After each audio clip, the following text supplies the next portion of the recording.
Ya, assalamualaikum warahmatullahi wabarakatuh. Perkenalkan, nama saya Muhammad Mutakin, NIM 170303107, Prodi Ekonomi Syariah, nomor urut 23. Materi yang saya akan bawakan adalah kapital dan kebijakan sosial. Ya, langsung saja.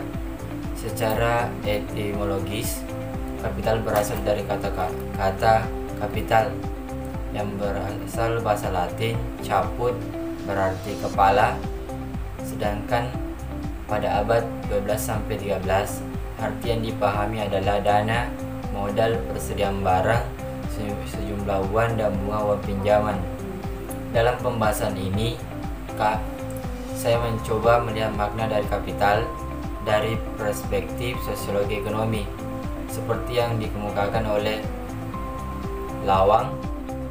Kapital tidak diartikan sebagai modal seperti kelaziman yang dilakukan oleh banyak orang. Alasannya adalah yaitu pertama, kapital memang berarti modal, boleh dalam bentuk yang biasa digunakan untuk belanja barang, kapital fisik yang mungkin suatu investasi dapat berjalan. Dalam bahasa Indonesia, orang sering menggunakan istilah modal dengkul, artinya tidak ada uang yang digunakan untuk modal belanja barang kapital fisik kecuali tenaga orang itu sendiri. Ketiga, konsep kapital berkait dengan suatu investasi. Oleh karena itu, kapital berhubungan dengan suatu proses yang cukup panjang dan tidak bisa langsung digunakan seperti halnya dengkul yang ada di depan mata dan siap digunakan.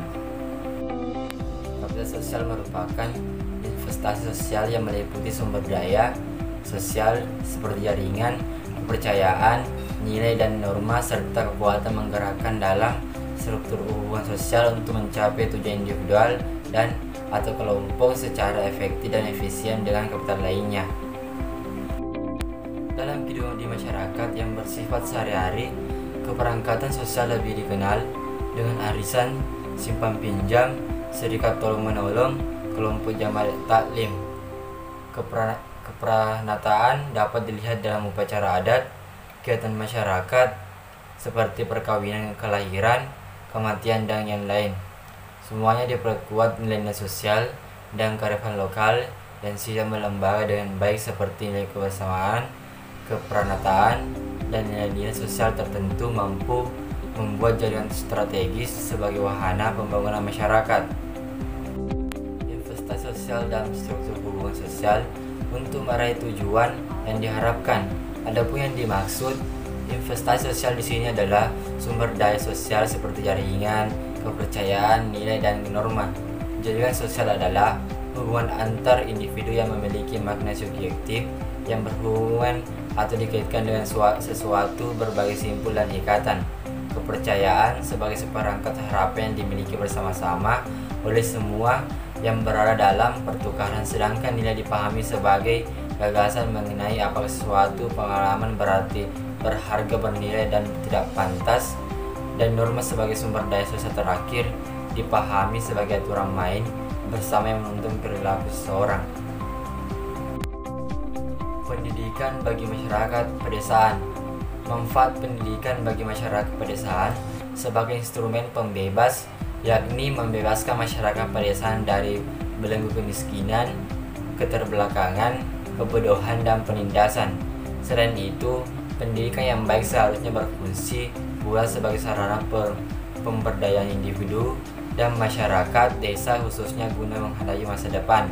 Masyarakat pedesaan yang terberdayakan sebagai hasil pendidikan yang baik dapat memiliki nilai tambah dalam kehidupan yang tidak dimiliki oleh masyarakat yang tidak mengenyam pendidikan sama sekali. Sehingga jelas peranan pendidikan sebagai kebutuhan pokok yang mendasar dan harus terpenuhi bagi masyarakat pedesaan. Dalam manfaat lainnya untuk meningkatkan taraf hidup dan kesejahteraan hidup yang berkelanjutan. Selanjutnya, kapital sosial sebagai faktor pembangunan.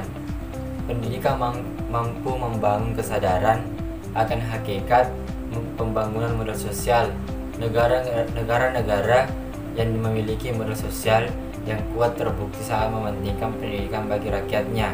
Selanjutnya, Modal sosial yang baik akan mendukung pemerintah dalam mewujudkan kesejahteraan rakyat. Pembangunan sosial yang dilakukan oleh pemerintah dengan melibatkan partisipasi masyarakat sehingga bersifat demokratis dan sesuai dengan isu politik global dalam pembangunan. Mungkin itu saja materi yang saya sampaikan. Lebih dan kurangnya mohon dimaafkan. Assalamualaikum warahmatullahi wabarakatuh.